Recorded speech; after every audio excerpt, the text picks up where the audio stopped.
Hey there, handy friends. Today I'm really excited to show you about wild ramps. So I'm sure you've all heard about the roar. Wild ramps, they're a big thing right now, and I want to show you how to identify them and a couple different kinds of them. So I'm going to take you two different places today to show you two different kinds of wild ramps. Stay with me. It's going to be great. So the trail is quite a ways down. I spotted this ramp patch all the way from the trail, so you can spot it quite far away just by how leafy the area is around it, and then how they kind of centralize together. That's a huge patch. I'm going to take you over there in a minute, but I wanted to show you this. See that smaller patch? And then there's a couple more patches off in the distance. If you can kind of see right there, there's a patch, and there's another patch like right there under that tree. And now ramps are really cool. They take up to 7 or more years to grow, so you want to treat them with kindness. And when you harvest them, you want to make sure you harvest them ethically. Because they're a fad right now, they're kind of being taken for granted. So let me bring you over to this pile over here, and I'm going to show you more. We're going to get closer. Here we are at a huge patch of wild ramps. This particular patch is known as trichocum, whereas the smaller that I'll take you to later is burdicky. So these have wider leaves. They also have a red stem, and they like to grow in more areas of dampness. And so this is easy to identify for me because of the red stem, which I'm going to show you. But these can also be easily mistaken for lily of the valley, so you want to be really careful.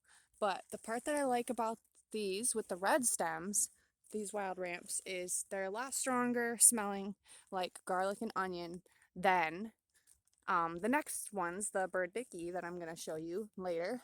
And so these are really easy to identify for a beginning forager.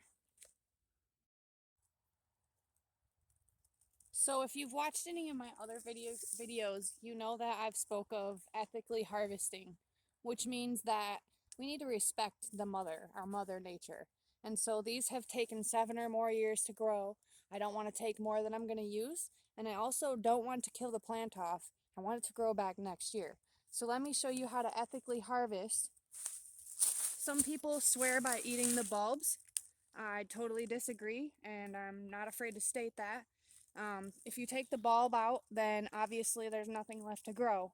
If you leave the bulb in, then it can grow back next year and for years to come, and for other people to enjoy as well as you. Also, animals like to eat this. This is wild garlic, wild onions. So we're going to go ahead and ethically harvest some of this. I'm not going to take very much. I don't want to waste any, but it's really good on potatoes. It can be really good just chopped up in some salad. You can eat it raw. It's just really strong. It's got a really strong smell. So I'm going to kind of try to show you. You can see the red. And then they usually have 2, sometimes 3 leaves attached per plant. So this just happens to be the normal 2, and here these are just 2 separate ones together.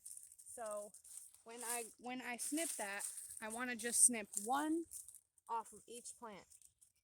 So leaving the other side. Give it a smell.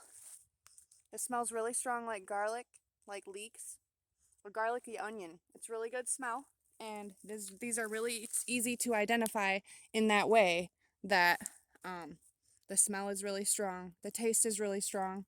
You can even taste a bit of the leaves if you want. The leaves are the best part to me, but people swear by the bulbs. I don't eat the bulbs. So you can see the pink stem here. Let me get a couple more so I can show you.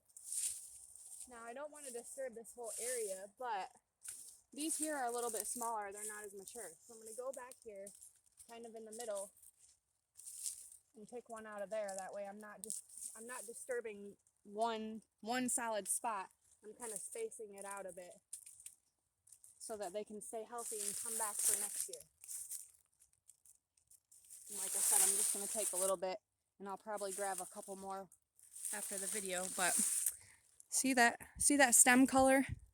So those are really easy to identify. Also, lily of the valley has more of like a concaved leaf, more like shaped kind of like that. I don't know, but it doesn't. Lily of the valley doesn't smell like onion or garlic at all. So that's kind of one of the most easiest ways to identify is to take a little piece off and give it a smell. Like I said, it usually has 2 leaves, and the leaves are really broad. And they grow April through mid-May. Around after mid-May, the leaves kind of turn yellow and they die off. And they're usually found under dense forests, which I am. A lot of canopy here, so they like the shade a lot. So to sustainably harvest these, just make sure that you take one of the leaves off and leave some. There might be other foragers that want to come enjoy some of these as well as wildlife. And remember, we are blessed by Mother to get these gifts, and we should treat it as so.